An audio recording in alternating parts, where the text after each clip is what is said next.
ಅಯೋಧ್ಯೆಯಲ್ಲಿ ಅಲಂಕರಿಸಲಿದ್ದಾನೆ ಕರುನಾಡ ರಾಮ. ಶಿಲ್ಪಿ ಅರುಣ್ ಯೋಗಿರಾಜ್ ಕೆತ್ತಿದಂತ ರಾಮ್ಲಲ್ಲಾಗೆ ಮನ್ನಣೆ ಸಿಕ್ಕಿದೆ. ಕನ್ನಡಿಗ ಕೆತ್ತಿದ ರಾಮ್ಲಲ್ಲಾ ಮೂರ್ತಿಗೆ ಅಂತಿಮವಾಗಿದೆ. ಇದು ಇಡೀ ಕರ್ನಾಟಕದ ಜನತೆ ಖುಷಿ ಪಡುವಂತ ವಿಚಾರ ಆಗಿದೆ. ಪ್ರತಿಮೆ ಆಯ್ಕೆಯ ಬಗ್ಗೆ ರಾಮ ಜನ್ಮಭೂಮಿ ತೀರ್ಥಕ್ಷೇತ್ರ ಟ್ರಸ್ಟ್ ಮಾಹಿತಿಯನ್ನ ಹಂಚಿಕೊಂಡಿದೆ. ಕನ್ನಡಿಗ ಕೆತ್ತಿದಂತ ಮೂರ್ತಿಗೆ ಫೈನಲ್ ಆಗಿದೆ. ಪ್ರತಿಮೆ ಆಯ್ಕೆಯ ಬಗ್ಗೆ ಟ್ರಸ್ಟ್ ಮಾಹಿತಿಯನ್ನು ಹಂಚಿಕೊಂಡಿದೆ. ಮೈಸೂರಿನ ಶಿಲ್ಪಿ ಅರುಣ್ ಯೋಗಿರಾಜ್ಗೆ ಗಣ್ಯರು ಅಭಿನಂದನೆಯನ್ನ ಸಲ್ಲಿಸ್ತಾ ಇದ್ದಾರೆ. ಶಿಲ್ಪಿ ಅರುಣ್ ಯೋಗಿರಾಜ್ ಕುಟುಂಬದಲ್ಲಿ ಸಂಭ್ರಮ ಮನೆ ಮಾಡಿದೆ. ನೋಡಿ, ಇದೊಂದು ಖುಷಿಯ ವಿಚಾರ. ಅಯೋಧ್ಯೆಯಲ್ಲಿ ಬಾಲರಾಮನ ಪ್ರಾಣ ಪ್ರತಿಷ್ಠಾಪನಾ ವಿಧಿವಿಧಾನ ಒಂದ್ ಕಡೆಯಲ್ಲಿ ಆರಂಭವಾಗ್ತಾ ಇದೆ. ಸಂಪ್ರದಾಯಬದ್ಧವಾಗಿ ರಾಮನ ಪ್ರತಿಷ್ಠಾಪಿಸೋಕೆ ಸಕಲ ಸಿದ್ಧತೆಗಳಾಗ್ತಾ ಇದೆ. ಇದೇ ಸಂದರ್ಭದಲ್ಲಿ ಕನ್ನಡಿಗ ಕೆತ್ತಿದಂತ ಬಾಲರಾಮನ ಮೂರ್ತಿ ಭವ್ಯ ರಾಮ ಮಂದಿರದಲ್ಲಿ ರಾರಾಜಿಸಲಿದೆ ಅಂತಂದ್ರೆ ಇದು ಕನ್ನಡಿಗರ ಹೆಮ್ಮೆಯ ವಿಚಾರ. ಕೋಟ್ಯಾಂತರ ಹಿಂದೂಗಳ ಕನಸು ನನಸಾಗುವ ದಿನ ಹತ್ತಿರವಾಗ್ತಿದೆ. ಒಂದ್ ಕಡೆಯಲ್ಲಿ ಬಾಲರಾಮನ ಪ್ರಾಣ ಪ್ರತಿಷ್ಠಾಪನೆಗೆ ಪೂಜಾ ಕಾರ್ಯಗಳು ಆರಂಭವಾಗ್ತಾ ಇದೆ. ಅದರ ಜೊತೆಗೆ ಭವ್ಯ ರಾಮ ಮಂದಿರದ ಗರ್ಭಗುಡಿಯಲ್ಲಿ ಕನ್ನಡಿಗ ಕೆತ್ತಿದಂತ ಬಾಲರಾಮನ ಮೂರ್ತಿ ರಾರಾಜಿಸುವ ದಿನ ಹತ್ತಿರವಾಗ್ತಾ ಇದೆ. ಮೈಸೂರಿನ ಅರುಣ್ ಯೋಗಿರಾಜ್ ಕೆತ್ತಿದಂತ ರಾಮ್ಲಲ್ಲಾ ಮೂರ್ತಿಯನ್ನೇ ರಾಮ ಮಂದಿರ ಟ್ರಸ್ಟ್ ಗರ್ಭಗುಡಿಯಲ್ಲಿ ಪ್ರತಿಷ್ಠಾಪಿಸೋಕೆ ಆಯ್ಕೆಯನ್ನ ಮಾಡಿಕೊಳ್ಳಲಾಗಿದೆ. ಕರ್ನಾಟಕದ HD ಕೋಟೆಯ ಕಲ್ಲಿನಿಂದ ಕೆತ್ತಲಾದಂತ ಮೂರ್ತಿಗೆ ಜನವರಿ 22ರಂದು ಪ್ರಾಣ ಪ್ರತಿಷ್ಠಾಪನೆಯನ್ನ ನೆರವೇರಿಸಲಾಗುತ್ತೆ. ನೋಡಿ, ಈ ಬಗ್ಗೆ ರಾಮ ಮಂದಿರ ತೀರ್ಥಕ್ಷೇತ್ರ ಟ್ರಸ್ಟ್ನ ಅಧ್ಯಕ್ಷ ಚಂಪತ್ ರಾಯ್ ಅಧಿಕೃತವಾಗಿ ಘೋಷಣೆ ಮಾಡಿದ್ದಾರೆ. ರಾಮ ಮಂದಿರ ಟ್ರಸ್ಟ್ನ 15 ಸದಸ್ಯರ ಪೈಕಿ 11 ಮಂದಿ ಅರುಣ್ ಯೋಗಿರಾಜ್ ಕೆತ್ತಿದಂತ ಮೂರ್ತಿಗೆ ಗ್ರೀನ್ ಸಿಗ್ನಲ್ ಅನ್ನ ಕೊಟ್ಟಿದ್ದಾರೆ. ನೋಡಿ, ಅರುಣ್ ಯೋಗಿರಾಜ್ ಮೈಸೂರಿನ ನಿವಾಸಿ. ಅನೇಕ ತಲೆಮಾರುಗಳಿಂದ ಇವರ ಪರಿವಾರ ಮೂರ್ತಿ ಕೆತ್ತನೆಯಲ್ಲಿ ತೊಡಗಿದೆ.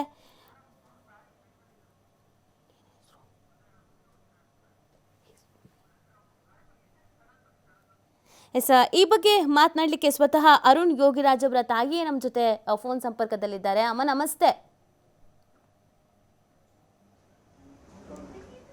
ನಮಸ್ತೆ ಅಮ್ಮ, ಬಹಳ ಖುಷಿ ವಿಚಾರ. ಕೋಟ್ಯಾಂತರ ಹಿಂದೂಗಳು ಕಾತುರದಿಂದ ಸಂಭ್ರಮದಿಂದ ಕಾಯ್ತಾ ಇದ್ದಂಥ ಕ್ಷಣ. ಅದಕ್ಕೆ ನಿಮ್ಮ ಮಗನ ಹೆಸರು ಕೂಡ ರಾರಾಜಿಸ್ತಾ ಇದೆ. ಏನ್ ಅನಿಸ್ತಾ ಇದೆ ಅಮ್ಮ? ತುಂಬಾನೇ ಖುಷಿ ಅನ್ನಿಸ್ತಾ ಇದೆ. ಇದು 500 ವರ್ಷದ ಇತಿಹಾಸನೇ ಅವನು ರೂಪಿಸಿದಾನೆ. ಮತ್ತೆ ಇಡೀ ರಾಮನ್ನೇ ಅಯೋಧ್ಯೆಯಲ್ಲಿ ಇದ್ದಂಗೆ ಆಗಿದೆ ನನಗೆ ನನ್ನ ಮಗ. ಹೌದು. ಮತ್ತೆ ಇಡೀ ವಿಶ್ವಕರ್ಮ ಸಮಾಜದವರು, ಇಡೀ ಕುಟುಂಬದವರು, ಇಡೀ ಕರ್ನಾಟಕದವರೇ ರಾರಾಧಿಸ್ತಿದ್ದಾರೆ. ನಮ್ಮ ಕುಟುಂಬದವರು ಸಹ ಇದನ್ನ ತುಂಬಾನೇ ಕೇಳಿ ಖುಷಿ ಪಡ್ತಿದ್ದಾರೆ. ಎಲ್ಲ ಮನೆಗೆ ಬಂದು ಥ್ಯಾಂಕ್ಸ್ ಹೇಳ್ತು ಹೋಗ್ತಿದ್ದಾರೆ. ಅಷ್ಟೇ ಸಂಭ್ರಮ ಆಗಿದೆ ನಮ್ಮೆಲ್ರಿಗೂ. ಸಂಕ್ರಾಂತಿ ಶುಭಾಶಯಗಳ ಜೊತೆಗೆ ಇದನ್ನು ಒಂದು ಶುಭಾಶಯವಾಗಿದೆ.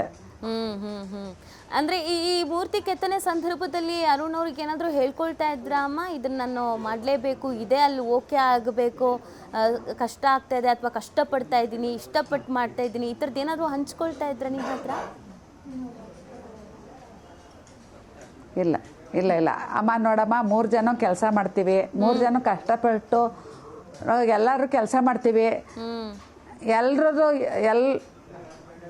ಎಲ್ಲ ಕಷ್ಟಪಟ್ಟು ಮಾಡಿರ್ತೀವಿ. ಯಾರದೇ ಮಡಗಿದ್ರು ಓಕೆ, ನಂದು ಅಂತೇನಿಲ್ಲ,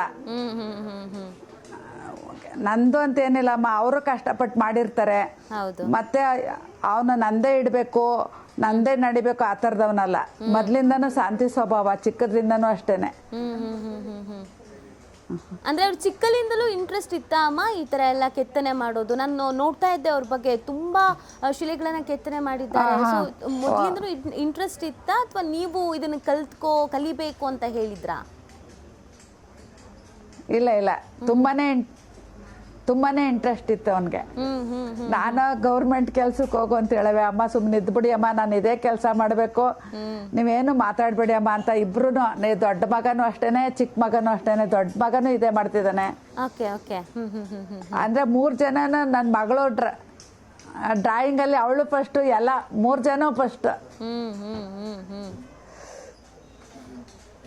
ಫೋನ್ ಮಾಡಿದ್ರಾ ಅಮ್ಮ, ಮಾತಾಡಿದ್ರಾ?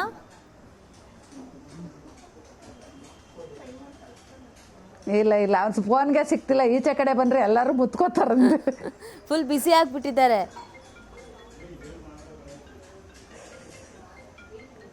ಬಿಸಿ ಆಗ್ಬಿಟ್ಟಿದ್ದಾನೆ. ರಾಮನ ಬಗ್ಗೆ ಅಥವಾ ರಾಮನ ವಿಚಾರಗಳು ನಮ್ಮೆಲ್ರಿಗೂ ನಾವು ಚಿಕ್ಕ ವಯಸ್ಸಿನಿಂದಲೂ ಕೇಳ್ಕೊಂಡು ಬಂದಿರ್ತೀವಿ. ಆದರೆ ಇವತ್ತೊಂದು ದೊಡ್ಡ ಇತಿಹಾಸ ಸೃಷ್ಟಿ ಆಗ್ತಿರುವಂಥ ಸಂದರ್ಭದಲ್ಲಿ ಅದಕ್ಕೆ ಕೇಂದ್ರ ಬಿಂದು ನಿಮ್ಮ ಮಗ ಆಗಿದ್ದಾನೆ ಅನ್ನೋದು ನಿಮ್ಗೆ ಎಷ್ಟು ಹೆಮ್ಮೆ ಇದೆ ಅಮ್ಮ?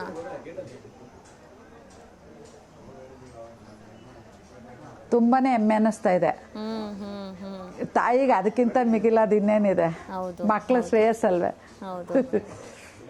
ಇವತ್ತು ಎಷ್ಟೋ ಜನ ತಾಯಂದ್ರು ತಮ್ಮ ಮಕ್ಕಳ ಬಗ್ಗೆ ಕನಸು ಕಂಡಿರ್ತಾರೆ, ಆದರೆ ಇಷ್ಟರ ಮಟ್ಟಿಗೆ ಆಗುತ್ತೆ ಅನ್ನೋದು ತಾಯಂದ್ರಿಗೂ ಗೊತ್ತಿರಲ್ಲ. ಆದಾಗ ಬಹಳ ಖುಷಿ, ದುಃಖ, ಸಂತೋಷ ಎಲ್ಲ ಒಟ್ಟೊಟ್ಟಿಗೆ ಬಂದ್ಬಿಡುತ್ತೆ.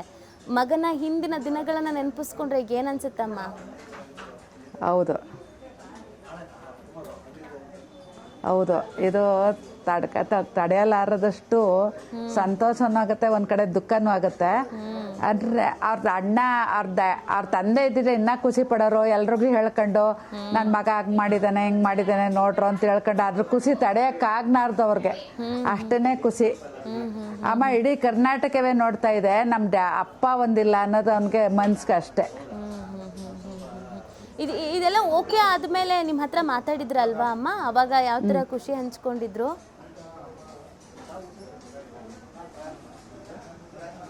ಅವನ ಆ ಥರ ಏನಿಲ್ಲ ಅಮ್ಮ, ಯಾರೇ ಮಡಗಿದ್ರು ಓಕೆ ನಂದೇನಿಲ್ಲ ಅಮ್ಮ. ಆವಾಗ ನನಗೆ ಸೆಲೆಕ್ಟ್ ಆಗಿ ಆದ್ಮೇಲೆ ನೀವು ಮಾತಾಡ್ಬೇಕು ನೋಡ್ಬೇಕಣ್ಣಮ್ಮ ಕಣಮ್ಮ ಅಂತ ಹೇಳದ. 22ನೇ ತಾರೀಕು ಇಡೀ ಕರ್ನಾಟಕವೇ ಹೆಮ್ಮೆ ಪಡುವಂತ ವಿಷಯ ಕಣಮ್ಮ, ಅದನ್ನ ನಾನು ಮಾಡ್ತೀನಿ. ಹೇಳಿ. 22ನೇ ತಾರೀಕು ನೀವು ಹೋಗ್ತಾ ಇದ್ದೀರಾ? ಇಲ್ಲ ಇಲ್ಲ, ಅವನೇ ನಮ್ಮ ರಾಮನೇ ಅಲ್ಲಿರುವಾಗ ಎಲ್ಲ ಮುಗಿದ್ಮೇಲೆ ಹೋಗ್ತೀವಿ. ಎಲ್ಲ ಮುಗಿದ್ಮೇಲೆ ಕರ್ಕೊಂಡು ಹೋಗ್ತೀನಿ ಅಂತ ಹೇಳಿದಾರ ಮಗ?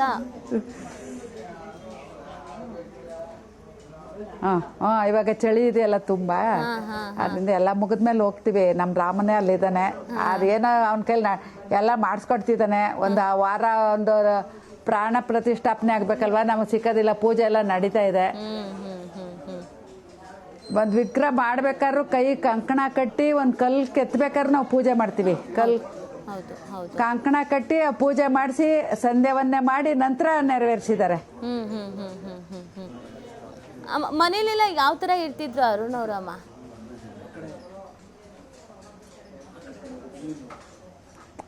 ಮೊದ್ಲು ಚಿಕ್ಕದ್ರಿಂದನೂ ಅಷ್ಟೇ, ಒಬ್ರ ಮನ್ಸು ನೋಯ್ಬಾರ್ದು ಆ ತರ ಮಾತಾಡ್ತಾನೆ. ಅದಕ್ಕೆ ಏಕಾಗ್ರತೆ ಎಲ್ಲ ಜಾಸ್ತಿ ಇದೆ ಅಂತ ಅನ್ಸುತ್ತೆ. ಸಮಾಧಾನ, ಏಕಾಗ್ರತೆ ಎಲ್ಲ.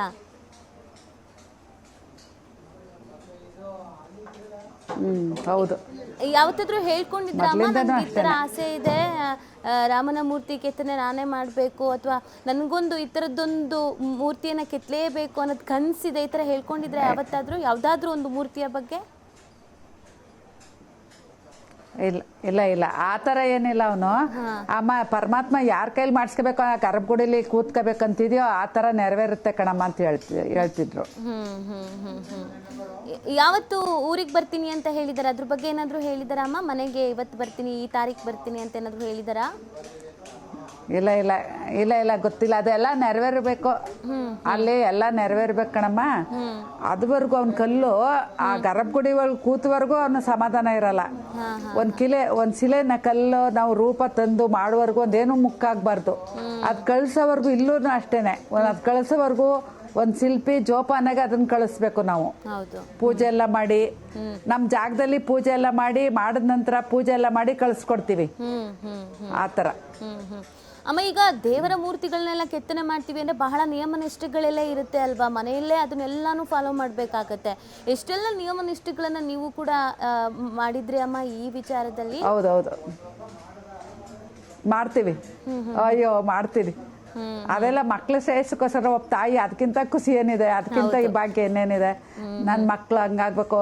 ನಿಜಾಗ್ಲೂ ಪೂಜೆ ಪುನಸ್ಕಾರ ಎಲ್ಲ ಅವ್ರ ತಾತ ಅವರು ಎಲ್ಲ ಪೂಜೆ ಜಪ ಎಲ್ಲ ಮಾಡೋರು. ಅದ್ರಿಂದ ನಮ್ಮನೆಯವರು ಅಮರ ಶಿಲ್ಪಿ ಜಕಣಾಚಾರಿ ಪ್ರಶಸ್ತಿ ತಕೊಂಡಾಗ ನನ್ ಕಣ್ಣು ಆಪರೇಷನ್ ಆಗಿತ್ತು, ಹೋಗಕ್ಕಾಗ್ಲಿಲ್ಲ. ನಮ್ಮನೆಯವರು ನಮ್ಮ ಹುಡುಗ ಎಲ್ರು ಹೋಗಿದ್ರು, ನಾನು ಒಬ್ಳು ಹೋಗ್ಲಿಲ್ಲ.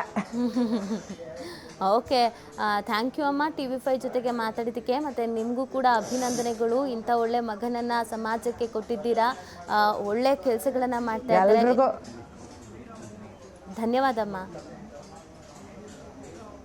ಎಲ್ರಿಗೂ ಥ್ಯಾಂಕ್ಸ್. ಓಕೆ ಅಮ್ಮ, ಥ್ಯಾಂಕ್ ಯು TV5 ಜೊತೆಗೆ ಮಾತನಾಡಿದ್ದಕ್ಕೆ. ಇದೀಗ ಚಿಕ್ಕದೊಂದು ಬ್ರೇಕ್.